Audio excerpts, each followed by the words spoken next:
going to continue our series on learning to follow Jesus.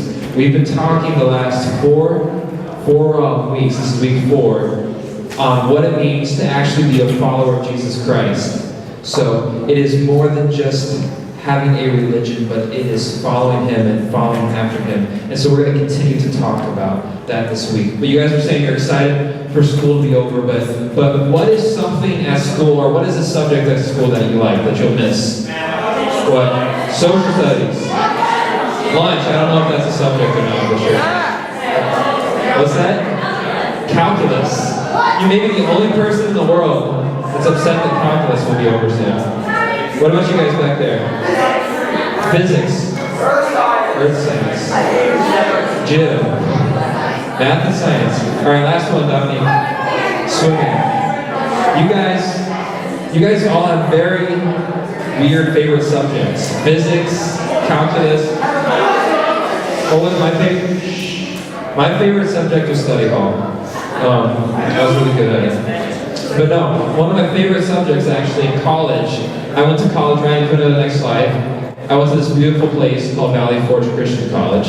And my favorite subject there, or one of my favorite classes there, was this class called Fine Arts Appreciation.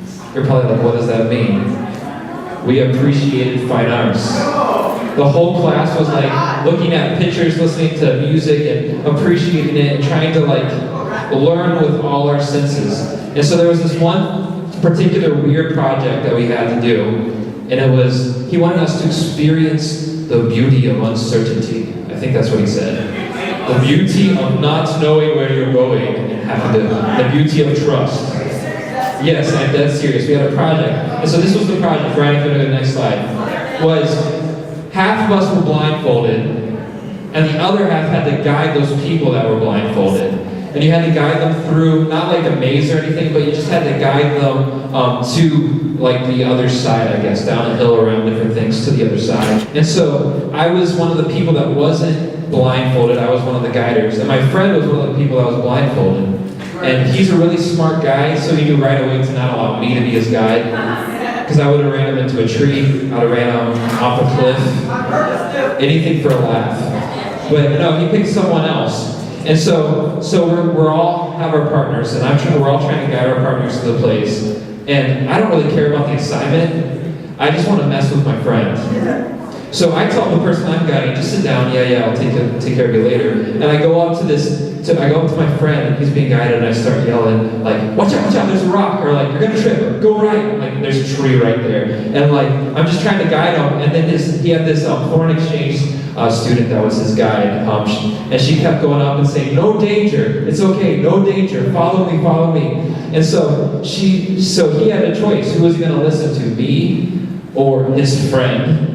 Or this person he barely met. So obviously he listened to this person he never met. And so she kept guiding him through no danger, through it, so there was no danger. She was getting him to the other side. And one time I actually tried to trip him, and she reached over and slapped me. I was like, wow. She weighed 37 pounds, and I had a bruise. It was crazy. But she guided him to the other side. See, he was blindfolded. He was in darkness. He couldn't see where he needed to be. He didn't know what the right path was. And so he relied on someone else. He relied on someone to help him find the right path.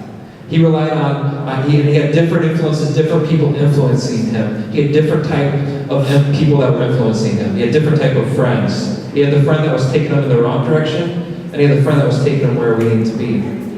And so our series, Ryan, if you want to go to the next slide, has been all about paths and finding the right path. And following Jesus along his path. And we talked about how there's really only 2 options. You can either be fully committed to Jesus or you're not. You can be fully following after God, or you can be going a different path. And so most of you have made that decision in the last few weeks to say that you want to be someone who follows the path that Jesus is on. Most of you raised your hands for either salvation or recommitted your life or whatever, and you said that I don't only want to be religious, I don't only want to come to church, but I want to be someone who follows after Jesus. And we talked about removing the sins from our lives and repenting. We talked about letting go of the things that aren't sins that hold us back. We talked about how God wants to heal us last week. Brandon talked to you guys, and Jake came up too, and talked about how sometimes we go after the wrong things, and we hurt ourselves because of these sins, and how God can give us healing. And a lot of our focus has been on us. Like, what happens in our lives when we decide to follow Jesus? And the goal, and the focus has been, right, if you want to go to the next slide, has been on this statement. What we follow determines where we go. And so all of our weeks lately have been on this same topic is, if we are following Jesus, we'll go here. What does it look like? Where will Jesus take us? And things like that. But this week I want to make a shift. We spent a lot of time talking about ourselves, but I have a new question for you today. If you want to go to the next slide, please. The next question is, who is following you and where are you taking them?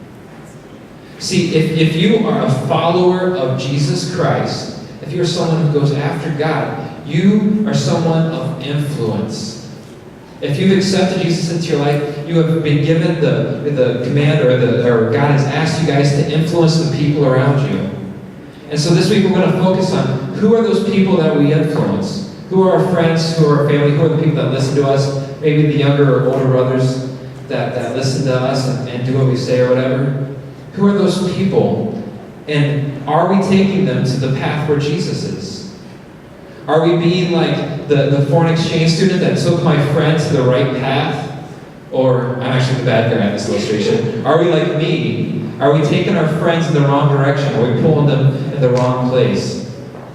And Jesus doesn't think, Jesus said that we have a duty as Christians to be people who influence our friends to get on the right path and to find who Jesus Christ is. And Jesus puts it this way. He says we're two things. If you want to go to the next slide. He says this: you are the salt of the earth, but if the salt loses its saltiness, how can it be made salty again? It is no longer good for anything except to be thrown out and trampled underfoot. Let's go to the next slide. We are salt. When I was in high school, if you were called salty, that meant you were like bad. It was like not a compliment. But wow, that's really cool. I'm going to try not to cry right now. But in this term, when Jesus calls us salt, it's actually a good thing. And so we're going to kind of talk about what that is, but I need some help to demonstrate this. So I need a volunteer. I need a volunteer. Let's go. Alex, definitely not you. Caitlin, why don't we try Caitlin? Caitlin, can you grab, you're really not going to be envious. Caitlin, can you grab that cup of water and there's salt over by that TV, and you're going to come over here. What's that? Yeah, she's going to throw it at you. So, alright, Caitlin, make your way over here. I'll take the salt. So, what we are, in this analogy, is we are a cup of water. This is a person without Jesus in them. And so, go ahead and take a drink of the water. Just a sip. What did it taste like? Water. Was it unique at all? It tastes like water. Was it different than other water you drink? It is completely normal. And so, what we do is we, before we are saved, are just like this cup of water. We're not separate, we're not set apart, we're not separate from anyone else. But Jesus says that if we are Christians, we become salt. And so what the salt means is the gospel message, or that might be a confusing term, but the salt is like the life of Jesus living inside of us, the teachings, the things he tells us to do in the Bible. So when we add the salt, what we're doing is we're adding the teachings of Jesus Christ into our life. So one thing Jesus teaches us to do is to not be angry when people wrong us. He says to actually turn the other cheek, to actually pray for people that pick on you and things like that. So one way that you can be showing the salt, or you can show that you have salt in your life, is by following that command. And when people pick on you, rather than fight back, you just kind of walk away. So you add some salt there. One thing that Jesus is big on is honoring our parents. So hard. So he talks about this. And so say your parents are wrongly accusing you and you want to fight back, but rather than fight back, you're someone who has salt in you. So you react in a way that's like helpful or whatever. Jesus tells us that his two greatest commands. Who remembers this from a while ago? Anyone? The two greatest commands. James. Love your God and love your neighbor. Exactly. So you're spending time in worship, and people around you are seeing that you worship God. And so you add some salt. You love the people around you. You're nice to the people around you, people that don't deserve it. You show love to others. And as you're doing that, who feels sorry for Caitlin right now? You add some salt in your life. No, guys. So what the Bible tells us, though, is that as Christians, we are to be salt. And so, go ahead, take a sip of that water. I'm not going to straw this out. Take a drink, Caitlin. Just a little drink. How did that taste? Terrible. Was it different? Was it different than before? Yeah? Could you tell that salt was in that? Did it taste like any water you had before? Alright, let's give it up for Caitlin. She was enjoying. What's that? I don't drink alcohol. But what was interesting about that, guys, was that we added salt into that water. And so what we do is when we add salt into our lives, when we become salt, when the gospel message or Jesus' teachings are living in us, when we begin to show the character of Christ in our lives, we begin to be different. We're not like regular water. There's a distinct difference. We're different than everyone else. We stand out. Our actions don't make sense. I remember in high school, the big thing for me was I didn't drink. And every party I went to, everything, people knew I didn't drink. People wanted to get me to drink. People asked me, why don't you drink? You're so weird. And so everyone would ask me about that. They were seeing the salt in my life. And so Jesus tells us to be salt. What he tells us is to live a life that has God living in us, that has the character of God in our lives. And so that when people see our actions, they see that we are different. But he doesn't just tell us to be salt. Leaders, if you want to get ready, we're going to move on to that next thing. You guys know who you are. But let's go to the next slide. Jesus doesn't tell us just to be salt. He says something else. He says, you are the light of the world. A town built on a hilltop cannot be hidden. Neither do people light a lamp and put it under a bowl. Instead, they put it on a stand and it gives light to everyone in the house. In the same way, let your light shine before others, that they may see your good deeds and glorify your Father in heaven. And so, we're talking about that we are not only salt, but that we're light. Now, what does this mean? Jesus says that it's not just important to live a life of his character.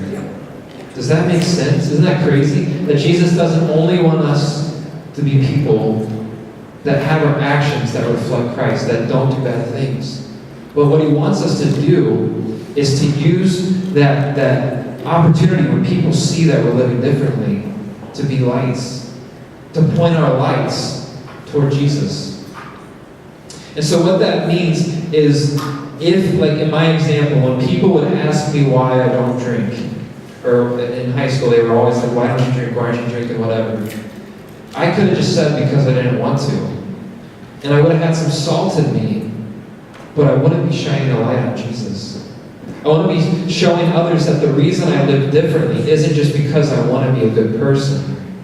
You know, a lot of people can be good people, and you can be a good person, but that doesn't mean that you have Jesus living in you. And so I didn't just say that the reason I don't drink is because I want to be a good person, I want to be healthy or whatever. But I told them the reason I don't drink is because Jesus Christ died for me. And I care about him, and I value my relationship with Jesus, that I'm going to not do this. I pointed my light toward Jesus Christ because he really was the reason I wasn't doing those things.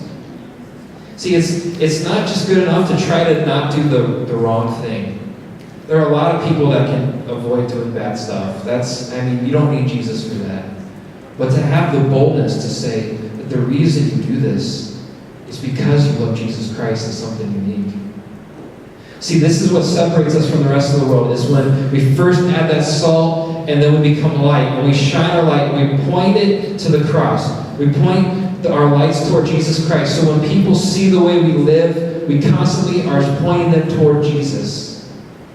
Jesus left earth, and right before he did, he said for us to go and make disciples, to be his witness. And so what he is telling us there is he wants us to be people that are constantly shining their lights towards the story of Jesus Christ, constantly shining their lights toward the cross. All right, leaders, if you could go ahead and turn off the lights. See, what happens is right now at youth group, what I'm doing right now is I'm trying to shine my light on the cross for all of you. What I'm trying to do right now is to show you that Jesus Christ is the reason I'm doing this here today. It's not because I want a paycheck. It's not because I want to seem successful or whatever. The reason I'm here today is because I want to show you that Jesus Christ is someone that can change your life. That his sacrifice by dying on the cross gives you freedom. And that's why our leaders are here today. And so we are all here, leaders, if you want to go ahead and shine your lights, is to shine the light on the cross. The reason we give our time, the reason we give our money, our energy to serve you is so that we can all shine our light on Jesus Christ. And you see, as more and more of us shine our light, how the cross is getting brighter. My question is, go ahead and turn on your lights and point it toward the cross. My question is, will you guys today, if you have a light on your phone, go ahead and you can light that too. Everyone, let's point our lights at the cross. Will we be a church? Will we be a youth group? Will we be a group of people that point our light, that we point our friends and the people we can influence to Jesus? See, everyone turn off their lights right now.